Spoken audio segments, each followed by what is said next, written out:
డీజీపీని కలవడంతో పాటు మన డిమాండ్స్ లలో పెట్టినటువంటి 3 ముఖ్యమైనటువంటి డిమాండ్స్ పెట్టాం. మీరందరూ కూడా దాంట్లో చూడాలి. ఒకటి SC/ST అట్రాసిటీ ప్రివెన్షన్ యాక్ట్ తో పాటు హత్యా ప్రయత్న నేరం కింద కూడా కేసు పెట్టాలి. ఎందుకంటే ఊపిరాలకి చనిపోయి ఉంటే ఎవరు బాధ్యత వహించేది? కట్టేసినావు కాబట్టి, పశువుని కట్టేసినావు కాబట్టి ఆ సెక్షన్ కూడా మెన్షన్ చేయాలని చెప్పేటువంటిది మనం చెబుతున్నాం.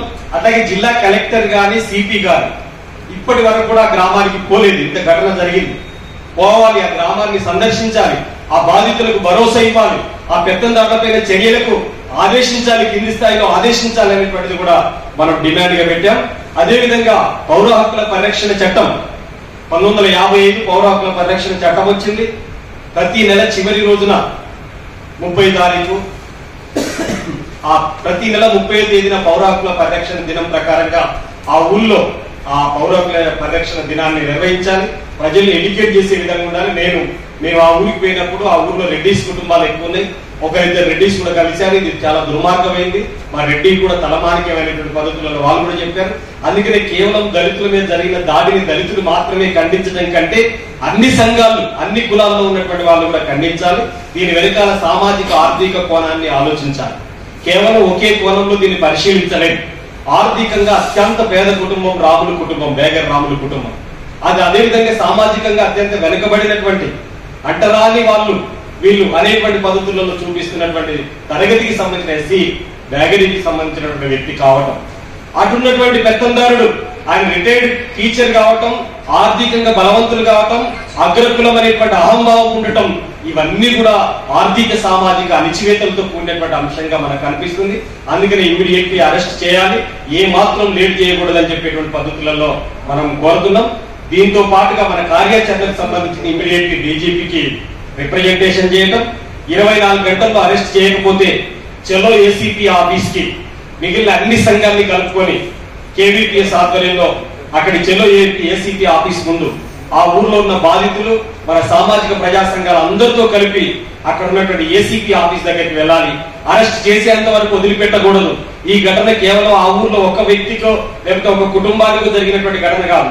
యావత్ రాష్ట్రం ఉన్నటువంటి దళితులు అవమానించబడుతున్నటువంటి తరగతులకు సంబంధించిన అందరిపైన జరిగినటువంటి దాడిగా మనం భావించాలి. అందుకని చలో ఏసీపీ ఆఫీస్ కార్యక్రమాన్ని కూడా మనం ఈ రౌండ్ టేబుల్ సమావేశం ద్వారా పిలుపునివ్వాల్సింది ఉంది.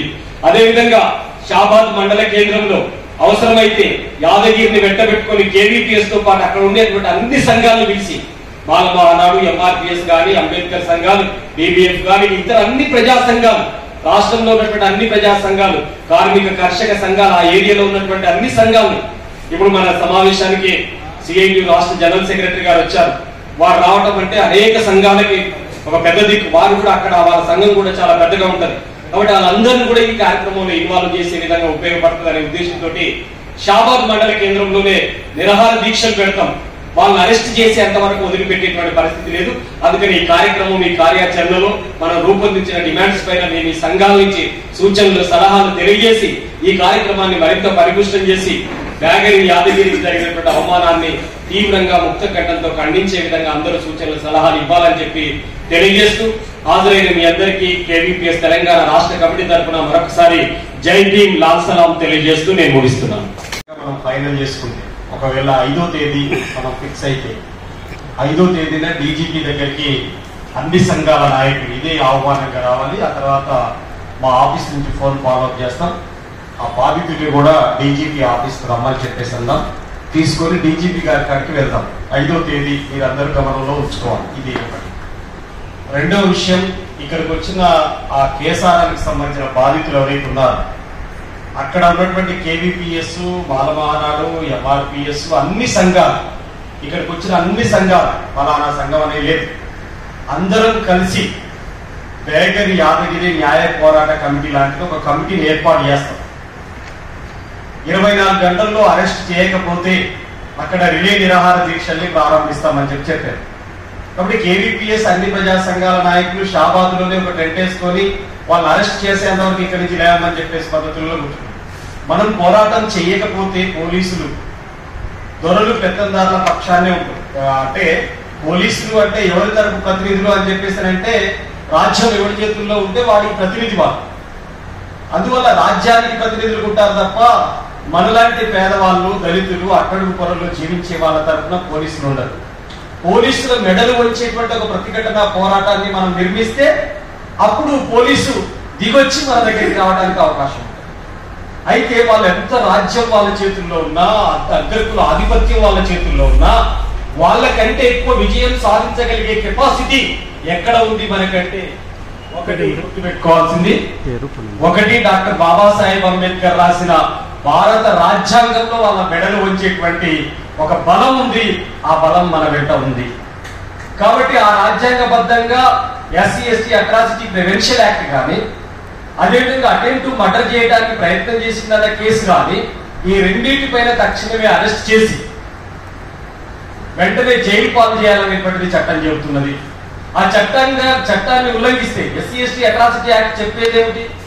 పోలీసులు గనక ఈ చట్టాన్ని నీరుగార్చడానికి ప్రయత్నం చేస్తే ముందు ఆ నిందితుల కంటే ముందు ఈ పోలీసులు అరెస్ట్ చేయాలని చెప్పేసి చట్టం చెబుతున్నది. కాబట్టి మన డిమాండ్ ఏంటి? ఈ రోజు మీరందరూ చెప్పిన దాని ప్రకారంగా మన డిమాండ్ ఏంటి? ఏసీపీని దళితుడని చెప్పినాలే కానీ ఈ రోజు దొరల్ని కాపాడేటువంటి పని చేస్తున్నాడు. అదేవిధంగా సిఐఎస్ఐ కాంతారెడ్డి, మహేశ్వర్ రెడ్డి ఇద్దరు కూడా రెడ్డి కాబట్టి, మా రెడ్డి పెద్ద మనిషి కాబట్టి డబ్బును ఆయన చనిపోతే మాకే ఉద్యోగాలకు ప్రమాదం వస్తుంది అనేటువంటి బుకాయించేటువంటి మాటలు మాట్లాడుతున్నారు. కాబట్టి మనం కోరుతున్నది ఒకటే, కట్టేయడానికి తాడిచ్చినటువంటి కలమ్మ సంగతి ఏమిటి? మేము పెద్ద మనుషులోకి రాం, మీరు అంటారని మా రోడ్డు గెలిస్తే మాది రోడ్డు గెలిస్తే మేము వస్తామా అని చెప్పినటువంటి జగన్మోహన్ రెడ్డిని ఎందుకు అరెస్ట్ చేయట్లేదు? అరెస్ట్ చేయమనేటువంటి పద్ధతులలో మనం డిమాండ్స్ పెట్టాలి. ముందుగా అరెస్ట్ చేసేంత వరకు మేము విరమించేది లేదు. డీజీపీని కలవటం, రేపు సాయంత్రం వరకు కనుక అరెస్ట్ చేయకపోతే ఎల్లుండి ఇమ్మీడియట్లీ టెంట్ చేయడానికి సిద్ధం కావాలి. ఈ కేవీపీఎస్ సామాజిక సంఘాలు కొంచెం సంఖ్యరీత్య తక్కువ ఉన్న కేసారంలో ఉన్న దళితుల ఇంటికి ఒక మనిషిని పక్కరాని, లేకపోతే వాళ్ళ కుటుంబాలు ఎక్కువ ఉన్నాయి కేసారంలో, రెడ్డిస్ కుటుంబాలు, మన కుటుంబాలు తక్కువ ఉన్నాయి. రేపటి రోజున ఇది ఆసరా చేసుకుని ఇంకో కుటుంబం మీద దాడి చేస్తారు. ఇంటికి ఒక మనిషి చొప్పున మీరు రండి, మన 30 ఇంట్లో 40 ఇంట్లో ఉన్నాయి ఆ ఊర్లో, ఆ ఇంటికి ఒక మనిషి చొప్పున షాబాద్కు రండి, రోజు టెంట్ కింద కూర్చుందాం. వాడిని అరెస్ట్ చేసేంత వరకు ఇక్కడి నుంచి మేము అందరం కూడా టెంట్ దగ్గరికి వస్తాం, మీకు అండగా నిలబడతాం. కేసారంలో ఉన్న దళితులకి ఈ రోజు కేవీపీఎస్ తో పాటు అన్ని సంఘాలు, ఇక్కడికి వచ్చిన అన్ని సంఘాలు అండగా నిలబడతాం. కాబట్టి మీరు ధైర్యంగా ఈ పోరాటంలో ముందు వరుసలో ఉండాలి. మీకు ఏ నష్టం జరిగేటువంటిది ఉండదు. ప్రేమలతో భయపడాల్సిన పని లేదు, రాములు భయపడాల్సిన పని లేదు. ఇప్పటికే వాళ్ళు గజగజ వణుకుతున్నారు. పోలీసులు మనల్ని చూస్తేనే భయపడుతున్నారు, కాకపోతే అరెస్ట్ వెనకాల జాప్యం చేస్తున్నారు. మీకు అర్థమైంది ఈ రాజ్యం యొక్క స్వభావం. కాలే యాదయ్య ఎవరి తరఫున నిలబడ్డాడు ఇప్పుడు అనేటువంటిది మనకు అర్థమైంది. మల్లు బట్టి విక్రమార్క గారు ఎవరి తరఫున నిలబడతాడో అనేటువంటి మనకు అర్థమవుతుంది. దామోదర్ రాజనరసింహ గారు ఎవరి తరఫున నిలబడతారో మనకు అర్థమవుతున్నది. అంటే రాజ్యం వాళ్ళ చేతుల్లో ఉంటే ఆ రాజ్యానికి అనుకూలమైనటువంటి అగ్రకుల పెత్తందారుల తరఫున పోలీసులు ఉంటున్నారు, అట్లాగే పాలకులు ఉంటున్నారు అనేటువంటిది అర్థమవుతుంది. అయినా మనం గెలుస్తాం. ఎక్కడ గెలుస్తామంటే మనం ప్రతిఘటించే పోరాడే శక్తి మనలో ఉంది. ఖచ్చితంగా ప్రశ్నించి ఎదురు తిరిగి మీరు చూడండి, ఈ ఘటన ఇంత పెద్ద చర్చలు కావడానికి ఎంతమంది వచ్చి ఈ ఘటన వెనకాలకి ఒక్క ప్రేమలతో ఫోటో తీసినందుకే ఇంత చర్చ జరుగుతుంది, ఇంత రాద్ధాంతం జరుగుతుంది. రాష్ట్ర వ్యాప్త ఉద్యమంగా మార్చబోతున్నాం. కాబట్టి ఈ ఘటన మీద జరిగేటువంటి పోరాటంలో చాలా పెద్ద సంఘం, నేను అదే చెప్తున్నాను, 100 సంఘాలు నడుపుతున్నటువంటి సిఐటి నాయకులు, రాష్ట్ర జనరల్ సెక్రటరీ పాలడు భాస్కర్ గారు వచ్చారు. ఇప్పటికే మనం ఇక్కడ ఉండగానే వాళ్ళ కమిటీలన్నిటికీ ఈ సర్క్యులర్ ని పాస్ అవుట్ చేశారు, సెల్ ఫోన్ ద్వారా సమాచారం ఇచ్చారు. అన్ని కార్యక్రమాల్లో వాళ్ళు భాగస్వాములు అవుతారు.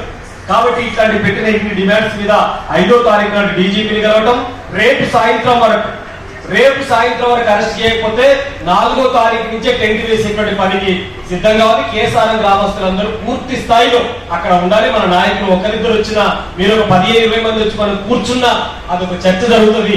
ఈ రోజు మధుసూదన్ రెడ్డిని, జగన్మోహన్ రెడ్డిని కలమను అరెస్ట్ చేసేంత వరకు మీరు వదిలిపెట్టట్లేదు అనేటువంటి ఒక ప్రభావం పడుతుంది.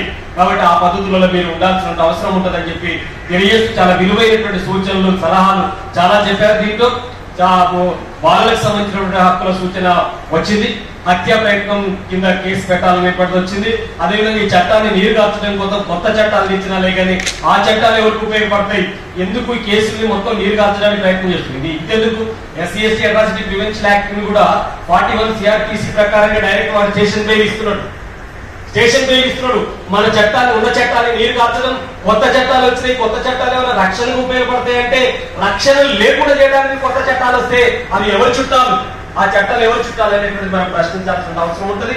అందుకనే మిత్రులారా, ఖచ్చితంగా ఈ పోరాటం మధుసూదన్ రెడ్డిని, జగన్మోహన్ రెడ్డిని, కలమ్మను అరెస్ట్ చేసేంత వరకు ఈ సంఘాలు ఊరుకోవు.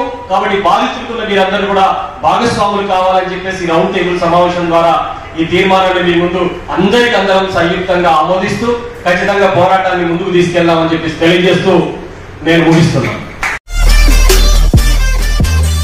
ఈ వీడియో కానీ మీకు నచ్చినట్టయితే లైక్ చేయండి, అలాగే సబ్స్క్రైబ్ చేయండి. పక్కనే ఉన్న బెల్ బటన్ని నొక్కడం మర్చిపోకండి.